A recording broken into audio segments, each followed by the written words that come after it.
El principio de la sabiduría es el temor a Jehová. Proverbios 1:7. Te doy la más cordial bienvenida a esta certificación de maestros y maestras de escuela sabática de la Asociación del Noreste. El día de hoy continuaremos con nuestras capacitaciones con la temática Técnicas de control de grupo. El día de hoy tendremos también una invitada muy especial. Por favor, quédate con nosotros.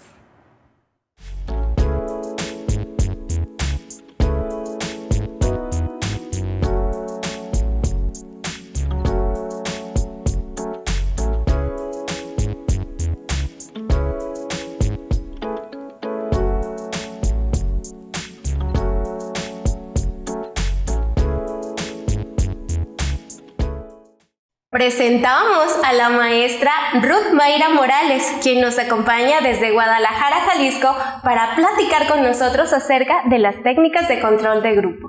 ¿Cómo estás, Ruth? Muy bien, excelente de estar en esta tarde aquí con ustedes y es un gran privilegio para mí estar en este momento. Ok, el día de hoy vamos a platicar un poquito de cómo realizamos esas técnicas de control de grupo, pero sobre todo cómo rompemos el hielo cuando entramos a una clase nueva. Digo, hay muchos maestros y maestras de escuela sabática que tal vez en algún momento les ha tocado dar el repaso general en la iglesia o bien en una clase distinta. ¿Cómo ha sido tu experiencia rompiendo ese esquema de una clase nueva? Mira que eso es muy importante para dar una clase, ver todo ese esquema, y uno de mis fuertes ha sido principalmente plantear lo que yo quiero, plantear mis reglas, qué es lo que yo quiero, cuáles mis objetivos y también mis metas. Porque cuando nosotros tenemos en claro hacia dónde nos queremos dirigir, yo creo que todo va a definir el aprendizaje. Muy bien, como pueden ver, se hace un poco de énfasis a los módulos anteriores, cuando determinamos metas y objetivos claros que queremos aterrizar dentro de los contenidos de cada lección de escuela sabática. Ahora bien, las dinámicas de grupo son efectivas para motivar y fomentar la colaboración.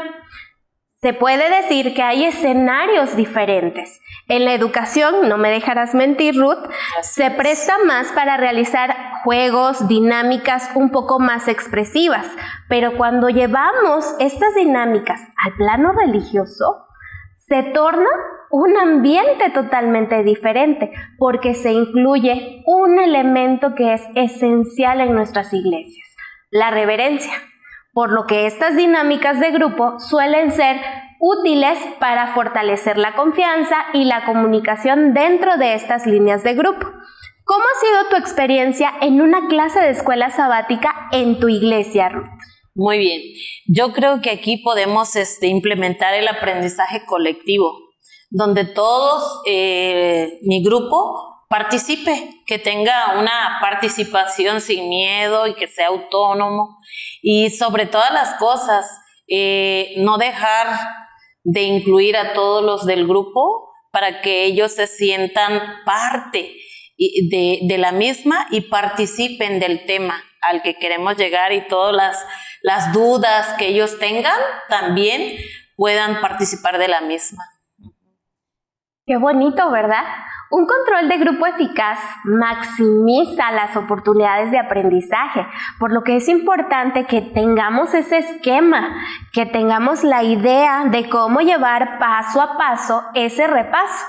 Si recordamos un poquito de los módulos anteriores, mostrábamos diferentes estrategias como oraciones cortas, jerarquizar el contenido, organizar cada uno de los posibles puntos principales de las lecciones de los días de cada semana, por lo que se intuye que cada uno de los miembros de nuestra clase tendrá ideas o aportaciones diferentes, y esto enriquece una clase. ¿O me estoy equivocando? No, claro que sí. Cuando permitimos que todo nuestro grupo participe y aporten ideas, aporten información, de lo que ellos traen, yo creo que podemos enriquecer mucho más el tema del que vamos a hablar. Y sobre todas las cosas, hay algo que fomentamos nosotros como maestros en nuestras aulas, y precisamente es que no tengan miedo a aportar sus propias ideas, a aportar sus comentarios y a sentirse ellos parte de ese grupo, pero sobre todas las cosas, en un aula, nosotros como maestros decimos, queremos que comenten los que no participan. Y si nosotros lanzamos preguntas donde participen todos, eso nos ayuda a enriquecer el tema del cual nosotros vamos a hablar. Es correcto. Justamente por esto debemos de considerar cuáles son las características de un control de grupo. Podemos nosotros conocer por lo menos 5 que son aplicables en cualquier entorno, sobre todo cuando estamos dando una capacitación, una plática o un repaso de nuestras lecciones. El primer aspecto es considerar el escenario de actividades de diversa índole. Y hablamos que puede ser un tema específico para padres, para niños, en un laboratorio infantil o en este caso un repaso de nuestra lección de escuela sabática, por lo que podemos encontrar algunas actividades con un ligero tinte académico que pudiéramos incluir dentro de este repaso. Mencionábamos en módulos anteriores la importancia de utilizar o de asignar colores o jerarquizar importancia dentro del contenido. A esto le conocemos como una característica multidimensional, lo que permite que el alumno, en este caso nuestros alumnos espirituales, puedan organizar su contenido. Un segundo plano serían las cuestiones simultáneas. El enriquecimiento que hay entre los pares, lo que comentabas hace un momento, ¿cierto? Sí, me gustaría añadir un poquito aquí que dentro de todo esto la empatía es muy importante, romper el hielo y ser empático con el grupo que te corresponde para que ellos puedan tener la confianza de participar. Es correcto, justamente en el módulo anterior estábamos platicando acerca del lenguaje corporal y la importancia de la comunicación asertiva, justo al clasificarse como una característica de control de grupo y al ser simultáneo, se presta a que tengamos participación de forma activa y continua. No sé si te ha pasado que cuando das un taller, una plática o un repaso, porque a veces nos toca a los maestros de escuelas ir y dar el repaso de escuela sabática, que dices, ¿cómo puedo implementarlo si estoy acostumbrado o acostumbrada los 5 días de la semana a estar frente a niños? Y aquí es donde vemos ese escenario diferente de un adulto. ¿No te ha tocado? Sí, y sobre todo que el aprendizaje que un adulto maneja es muy diferente al aprendizaje de un niño.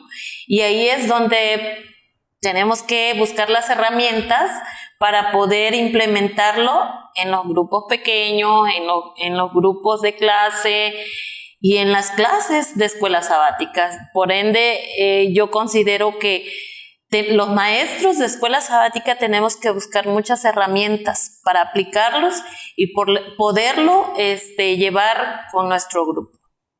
Es correcto. Al ser simultáneo, como mencionábamos, nuestra segunda característica se presta para que ese grupo se enriquezca. Y es así como aterrizamos a algo que mencionaba aquí mi compañera Ruth. Debe de ser continuo. Es decir, si ya comenzamos a implementar estos pequeños cambios, hay que avanzar, porque la recurrencia va a generarlo como un hábito diferente. Es así como se comienzan a promover esos ambientes saludables y los vínculos cercanos. No sé si te ha pasado que identificas, por ejemplo, dentro de un grupo, a la persona que necesita más de ese apoyo. Sí, efectivamente. En el grupo hay desde el que es más dinámico hasta el que es más reservado, el que es más tímido, y allí es donde nosotros entramos en función. Cada maestro de escuela sabática, líder de escuela sabática, debe de implementar estas herramientas porque vamos a encontrar hermanos, hermanas que se les dificulta expresarse. Quisieran hacer este comentario, pero no lo pueden hacer porque se limitan, no saben cómo expresarse. Yo creo que ahí es donde entra, maestra, la empatía, entra la oportunidad de ser autónomo y de tener esa confianza, ¿verdad? De romper el hielo y dar nuestra propia opinión. Gracias. Es así como llegamos a la cuarta característica, que tiene mucho énfasis en lo que acabamos de platicar justamente. Deben ser comunicativas. En el módulo anterior hablábamos de esos canales asertivos de comunicación dentro de nuestra escuela sabática. La comunicación dentro de este canal asertivo precisamente se basa en que hablemos y escuchemos de forma atenta y activa. No es lo mismo preguntarle al hermano que se destaca participando más que preguntarle al hermano que generalmente es más tímido. Así es. Y aquí viene una oportunidad sumamente importante, maestra, y esa oportunidad es darle crédito a aquellos hermanos que a veces nos cuesta levantar la mano, nos cuesta levantar la voz, y ahí es donde cada persona, cada hermano, creo que rompe el hielo, ¿no? Donde nosotros les lanzamos una pregunta que ellos pueden contestar de manera asertiva. A veces los hermanos tienen miedo, maestra, tienen miedo a dar su opinión porque no saben si lo que van a dar o lo que van a decir es correcto o incorrecto. Y considero que una de las herramientas que nosotros como maestros, como líderes, tenemos que darle al alumno es precisamente iniciar con una pregunta sencilla. Si nosotros iniciamos este tipo de preguntas, yo creo que el hermano, la hermana, el alumno nos va a responder de manera segura y se va a sentir con esa confianza para que posteriormente él pueda ya dar su propia opinión sin tanto miedo, porque ya le dimos esa confianza que nosotros como maestros o líderes tenemos que implementar en cada uno de ellos. Es correcto, y es aquí donde esta parte comunicativa se torna un poco más de promover la participación de nuestros integrantes de cada clase. Y al final llegar a esta quinta característica de acompañamiento de cada uno de nuestros estudiantes. Qué bonito se siente recordar, no sé si tú lo recuerdas, pero qué bonito se sentía que tu maestro te acompañara, te aclarara dudas, pero que sobre todo te ayudara a encontrar soluciones. Y fíjese, maestra, que mientras estamos comentando este tema, se vino a mi mente cómo nosotros en el aula pedimos al chico que pase, y al principio cuando pedimos que pase al pizarrón dice no, tengo miedo de pasar, pero una vez que tú lo acompañas, que tú le muestras la confianza, lo ayudas, el chico va a pasar con una confianza diferente. Así que este tema de la empatía, la confianza, la comunicación es muy, muy importante en las clases de escuela sabática. Pareciera que no, maestra, pero es un punto sumamente importante, una herramienta que tenemos que usar todos los maestros de escuela sabática. Es correcto. Y así llegamos a cerrar esta característica de ser resolutivos al momento de ir guiando a nuestra clase para que pueda tener esas herramientas de guía para poder cerrar o concluir esa temática de esa semana. Y bueno, dentro de esta dinámica no debemos de perder ese foco de atención, porque así como es importante el hermano que participa mucho, también lo es el hermano que es más reservado. Por lo que cuando nosotros utilizamos este foco de atención para nuestro grupo, creo que es importante que sepamos que es centrar esa atención, pero detonando algún estímulo que pueda permitirles a ellos expresarse de una forma confiada, guiada y sobre todo asertiva. ¿Cómo ves? Muy bien. es también darle ese incentivo, un elogio de decirle, muy bien, lo hiciste excelente, para la próxima podemos darle otra participación más, pero lo que nosotros hacemos como maestros en el aula es incentivar al alumno, es motivar al alumno y sobre todo, maestra, sí o no, es decirle palabras que le edifiquen, que le fortalezca y que le haga sentir seguro. Es correcto. Es por eso que dentro del foco de atención nosotros debemos de considerar que la atención interna, externa, bilateral es totalmente importante, sobre todo aquella que es abierta, pero también la que se esconde detrás de las palabras que estamos dando como retroalimentación. Dentro de nuestros estudios semanales, no sé si te ha pasado, que encontramos gran diversidad de recursos que tenemos al alcance. Tenemos videos tutoriales, tal vez en alguna plataforma, tal vez algunos audios que escuchamos por algún podcast o, en su defecto, algún audio compartido o incluso algún material de literatura escrita, física, como los libros que tenemos por aquí, y otra cantidad de recursos que podemos tener al alcance. Y si bien es cierto que todo es importante, este foco de atención no es solamente aplicable a la dinámica de grupo. ¿Estás de acuerdo? Claro que sí, y me llama mucho la atención lo que comenta, maestra, porque qué interesante sería proveerle de herramientas al alumno en el sentido de decir, mire, busquen en esta línea, investiguen, busquen esto sobre el repaso. Si usted no le entendió, proveerle la herramienta para que ellos puedan escuchar y cuando llegue el momento podamos aportar nuestra opinión. Es correcto, y si bien es cierto que podemos estudiar o investigar, también es cierto que nosotros mismos podemos leer esos materiales como maestros que se nos proveen de forma, agregada a nuestras lecciones de escuela sabática, porque la mayoría de nosotros debiéramos tener nuestra lección auxiliar, que trae N cantidad de recursos, y digo N porque son numerosos. Así que la mayoría de nosotros puede tener fuentes increíbles para poder consultar y llevar un buen material de repaso a nuestros alumnos espirituales. Y un consejito, maestra. Si tenemos nuestra lección y no la entendimos, lo volvemos a repasar. Lo volvemos a repasar y lo volvemos a repasar. Dice allí, por eso dice la Biblia, escudriñadla, quiere decir analízala, léela, vuélvala a leer. Y a veces nos limitamos y decimos, no, pues ya no la entendí, ¿verdad? Pero si nosotros lo leemos y si tenemos duda, yo creo que por eso es el repaso de la lección en grupo.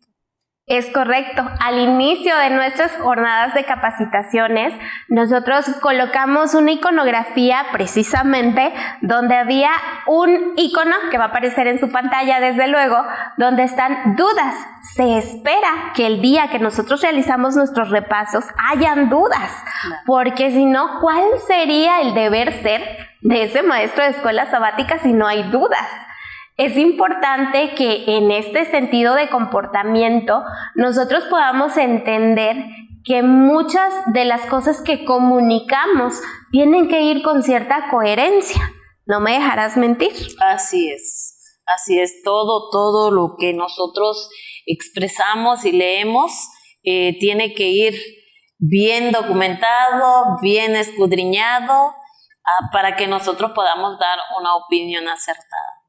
Es correcto. Y un elemento importante que no debemos de pasar por alto, sobre todo en nuestra iglesia, es que precisamente estos repasos que tenemos semana a semana en nuestra clase, pues está limitado a cierto número de filas de banca o a un espacio determinado donde tenemos que respetar el volumen de voz para no invadir al compañero de al lado. No sé si te ha tocado que a veces estamos en la última fila y escuchamos al hermano que está en la primera. Así es, y opaca lo que nosotros queremos comentar. Por eso el control del volumen de la voz es muy importante. Y más, maestra, que estamos dentro del santuario del Señor. Y por ello tenemos que guardar reverencia, saber manejar nuestra voz. ni gritar tanto ni tampoco tan lento, ¿verdad? Tan despacio. Así que tenemos que manejar nuestra voz para que también de esa manera podamos dejar que los demás maestros se pueda escuchar su lección, lo que ellos van a aportar, y de esa manera no hagamos tanto ruido dentro de la iglesia, a manera de que todo sea, como dicen las Sagradas Escrituras, en orden, ¿verdad? Es correcto.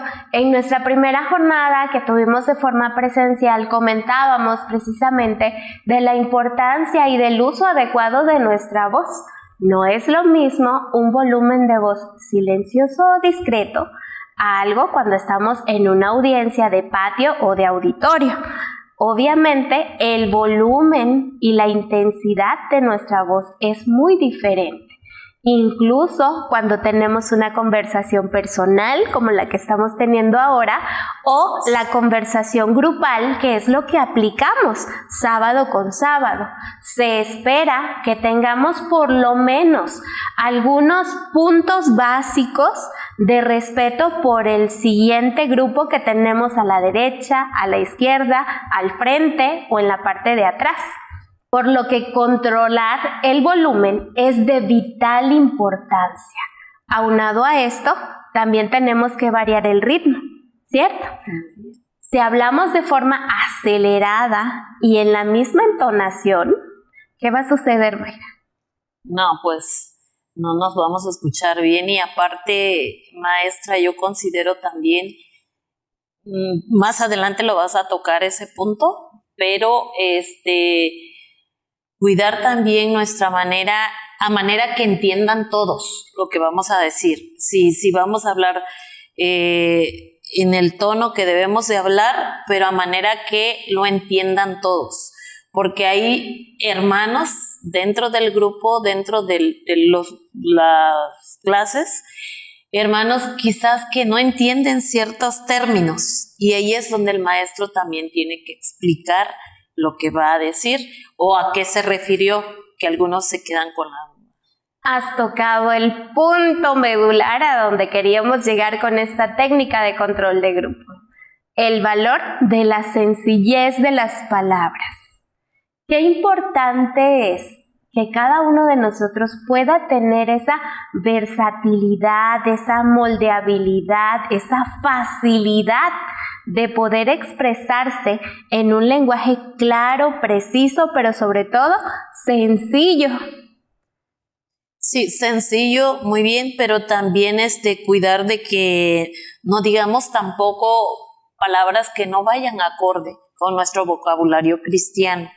Hace un tiempo atrás escuchaba a un maestro decir, estaba atrás y estaba hablando muy fuerte y escuché una palabra muy fuerte, y así como que los hermanos se quedaron así. Entonces tenemos que cuidar mucho lo que nosotros pronunciamos, lo que nosotros decimos, las palabras que sean apropiadas y adecuadas, porque estamos en el santuario del Señor.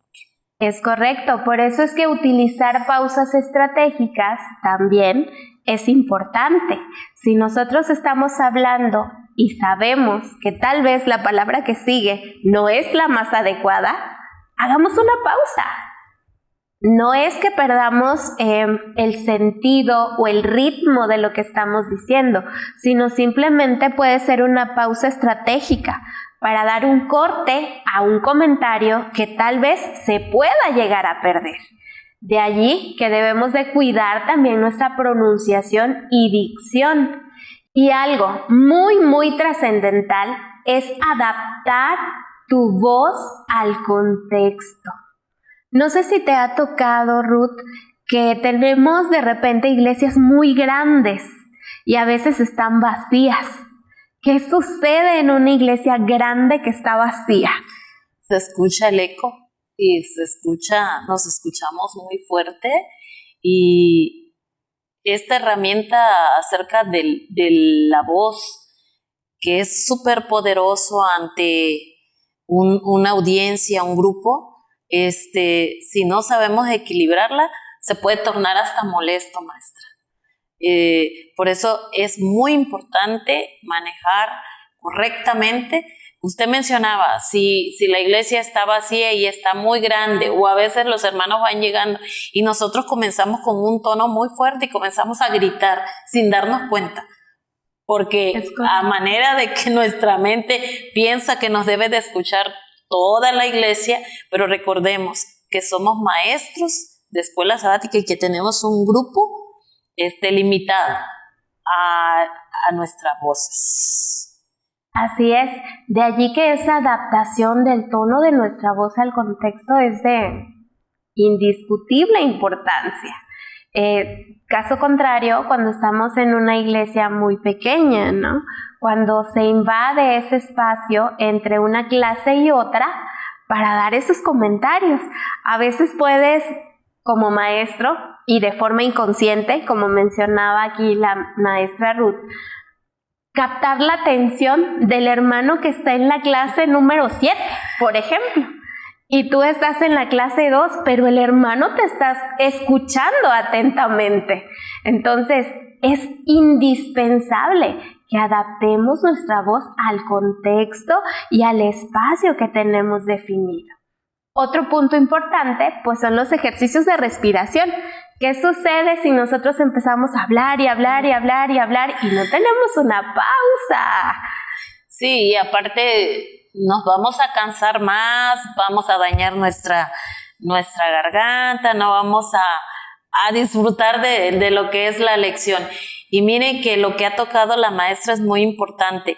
A veces hablamos, maestra, hablamos y hablamos y hablamos, y no nos damos cuenta y ya no se entiende lo que nosotros queremos decir, porque estamos tan cansados, no respiramos, aparte nuestra voz, etcétera, y eso no permite que pueda ser transmitido la información de manera correcta. Así es, maestra.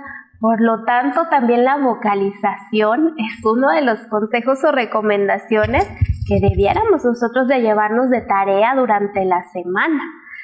Yo creo que a la mayoría de nosotros se nos traban algunas palabras, porque en lo personal a mí de repente se me traban algunas letras, y esto no significa que no tengamos esa facilidad de palabra, simplemente que la vocalización es algo que debiéramos emplear, sobre todo para regular ese volumen. Por último, deberíamos de considerar también que esas técnicas de proyección vocal van a medir o a dimensionar el escenario en el que estamos nosotros dando esa plática o ese repaso. Si hablamos de una lección de escuela sabática en general y te están proporcionando un micrófono, regula tu voz, porque sucede a veces que estamos con el micrófono, y no me dejarás mentir, y de forma inconsciente elevamos la voz y hay uno o dos hermanos que hasta se asustan. No sé si te ha pasado. Sí. Y otra técnica que también pueden usar, bueno, yo lo uso, no sé, ¿verdad? Pero se los doy como tips. También es de frente a un espejo, maestra, practicar tu tono de voz, tu expresión, porque es muy importante todo eso para transmitir en tu clase. Es correcto, y es así como estas dinámicas de control de grupo o estas técnicas de control de grupo tienen ese enlace perfecto con los módulos anteriores. Si ustedes recuerdan, mencionábamos que 3 módulos, los primeros 3 específicamente, eran de formación personal, y los siguientes 3 módulos ya iban a ser esas herramientas que a nosotros, maestros de escuela sabática y tal vez de otros escenarios, nos sean útiles. ¿Algo más que quieras agregar?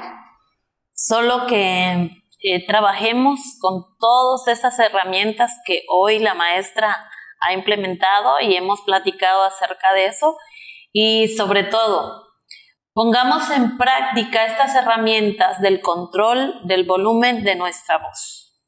Muchas gracias, maestra Ruth, por habernos acompañado en este módulo. Ha sido un placer tenerte aquí. Fue un gozo estar aquí con ustedes y esperamos que todo esto, ¿verdad? Estamos seguros más bien que es para honra y gloria de nuestro Dios. Muchas gracias, maestra. Perdón, público querido que está allá en sus casitas, en sus trabajos o en cualquier medio por el que nos estén sintonizando, recuerden que esta jornada de capacitaciones para nuestros maestros y maestras de escuela sabática es porque todos hemos sido llamados con el propósito de servir. Mi nombre es Victoria Hernández y te espero en el siguiente módulo.